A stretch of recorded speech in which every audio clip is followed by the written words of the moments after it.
Alors vous le savez, quand on veut sauver la planète, il y a un petit geste assez simple, c'est de trier ses déchets pour qu'ils puissent être recyclés. Avec le verre par exemple, vous avez en général des grands containers. Et voilà, ça fait gling-gling.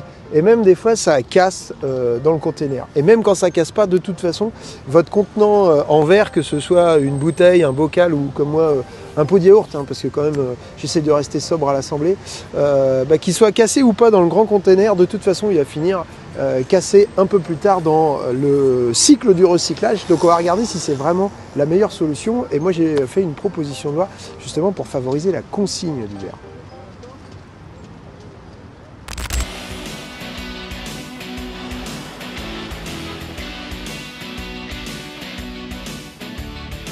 Alors cette petite vidéo pour vous présenter le bien fondé de la proposition de loi que je viens de déposer à l'Assemblée nationale et qui est co-signée par plusieurs dizaines de mes collègues députés, dont Stéphane Delautrette, député socialiste, Charles Fournier, député du groupe écologiste, et Hubert Wulfranc, député du groupe communiste à l'Assemblée. C'est une proposition de loi qui concerne le rehaussement des objectifs de réemploi des emballages en général, et la généralisation de la consigne du verre en particulier, et c'est de ça dont on va parler maintenant.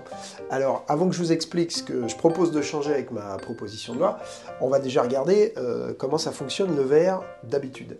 Le verre, ça commence là. Vous voyez, il y a une île paradisiaque avec du sable, ça c'est les petites vagues, et il y a une pelleteuse qui ramasse du sable, parce qu'en fait, c'est avec le sable qu'on fait du verre. Donc évidemment dans des usines qui chauffent le sable à entre au moins 1500 degrés dans des fours pour le faire fondre, pour aller vite, et ensuite lui donner la forme qu'on veut dans différents bocaux, des bouteilles, d'autres bocaux en verre, pour les confitures, pour les laboratoires, etc. Donc ça peut prendre plein de formes différentes. Ensuite, c'est envoyé dans des usines où on va embouteiller, c'est-à-dire on va mettre le contenant dedans. Donc il y a des entreprises de soda, dont certaines sont très célèbres, etc. Il y en a plein. Et puis ça finit dans votre supermarché, vous allez faire vos courses, vous achetez ce qui vous intéresse, vous buvez, vous mangez, et toujours avec modération ce qui vous intéresse. Et qu'est-ce que vous faites à ce moment-là? Normalement, ce que vous faites, et les Français de plus en plus le font, et ça c'est très bien, c'est qu'ils trient. C'est que vous triez. C'est-à-dire que le verre, vous le jetez dans ce grand contenant. Vous faites le tri. Et comme moi, vous devez savoir que quand on jette cette bouteille, on entend un gros gling et que la bouteille est cassée. Une fois qu'elle est cassée, elle est emmenée dans une autre usine où elle va être recyclée.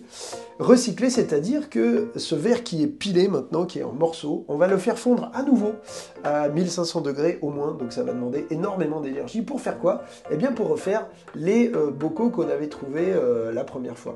Alors, ce qui est intéressant, c'est que ça évite de repasser par la première étape et d'aller rechercher du sable pour faire de nouveaux bocaux, mais ce qui est quand même dommage, c'est qu'on a à nouveau fait fondre du verre dans des fours à 1500 degrés, donc une grosse dépense d'énergie.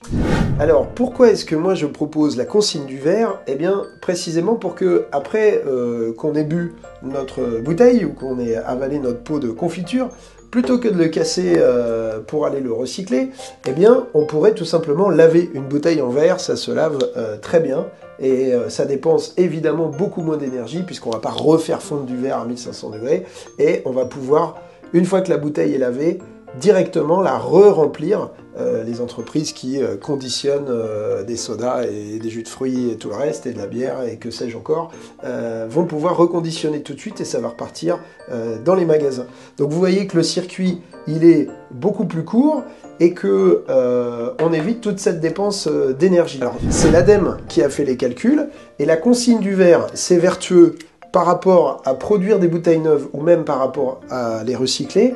Évidemment sur la consommation de sable, qui est aujourd'hui considérée comme une matière critique à l'échelle mondiale. On finit par manquer de sable, et le sable c'est important pour le maintien de la biodiversité, etc.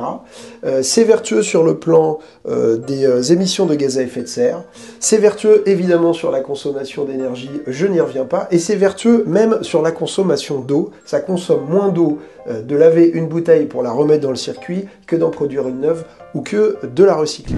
Alors pour que ça fonctionne, En vérité, il faut déjà, c'est ce que propose ma proposition de loi, que dans les magasins, il y ait une surface de 20% du magasin où on puisse trouver des produits consignés. C'est une obligation qui est faite pour les grandes surfaces à partir du 1er janvier 2025. C'est l'objet de ma proposition de loi. Deuxième chose, en vérité, une fois que vous aurez bu votre bouteille, c'est pas vous qui allez la ramener directement dans les entreprises de lavage. En vérité, ce qui va se passer, et ce qu'on propose avec ma proposition de loi, c'est que vous la rameniez dans le magasin et que tous les magasins aient un espace de déconsignation, c'est-à-dire l'endroit où vous pouvez ramener votre bouteille ou votre bocal vide. Et là, effectivement, il faut qu'il y ait un circuit qui soit organisé pour amener les bocaux vides jusqu'à l'entreprise de lavage. Donc vous voyez qu'en plus ça crée du circuit court et de l'emploi localement. Ça crée aussi du circuit court parce que si on veut que ça fonctionne, en fait, il va falloir standardiser les bocaux. C'est-à-dire, c'est pas possible que chaque entreprise de soda, chaque entreprise de jus de fruits, etc., ait sa propre bouteille avec sa forme particulière, parce qu'évidemment, ça veut dire que les bocaux, une fois qu'ils sont récupérés, ils vont parcourir des centaines de kilomètres pour être nettoyés et pour être amenés à l'usine de conditionnement. Donc en fait, si on veut que ça marche, et si on veut que cette entreprise-là, elle puisse aussi récupérer les bocaux de l'entreprise numéro 2, tiens, on va leur mettre des numéros. Si la 1, elle veut pouvoir reconditionner dans les contenants de l'entreprise numéro 2, eh bien, il faut que les emballages soient standardisés. Donc ça, c'est un des objectifs aussi de ma proposition de loi.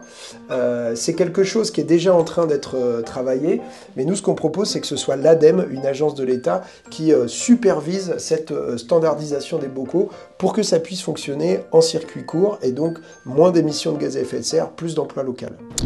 Alors encore 2-3 choses à vous dire. Donc cette proposition de loi sur le réemploi et la consigne du verre, je vous ai bien parlé de la consigne du verre. Sur la question du réemploi, l'idée c'est de renforcer les objectifs de la part des emballages qui soient réemployables. C'est-à-dire qu'en fait les entreprises, on appelle ça les metteurs en marché, qui mettent des produits sur le marché et qui emballent leurs produits, qui est en 2027 20% des emballages qui soient réemployables, en 2035 40% et en 2050 50%.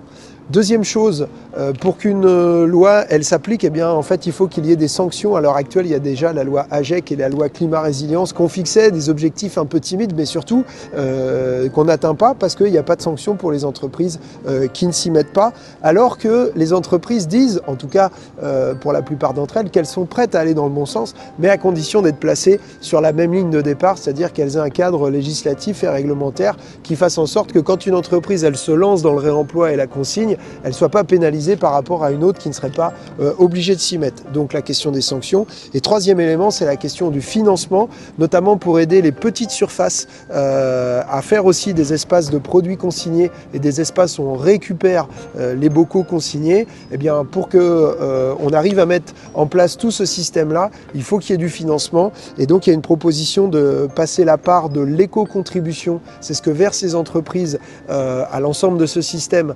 Cette part soit passée de 5 à 10% pour s'occuper de la consigne du verre et du réemploi en général. Voilà, dernière chose pour dire que si on veut qu'un petit geste il ait une portée systémique, en gros si on veut pouvoir sauver le monde en mettant notre bouteille au bon endroit, eh bien il faut qu'il y ait le système qui soit mis en place, et ça il n'y a que la puissance publique qui peut le faire, et finalement c'est le sens profond de cette proposition de loi que je vous remontre ici même.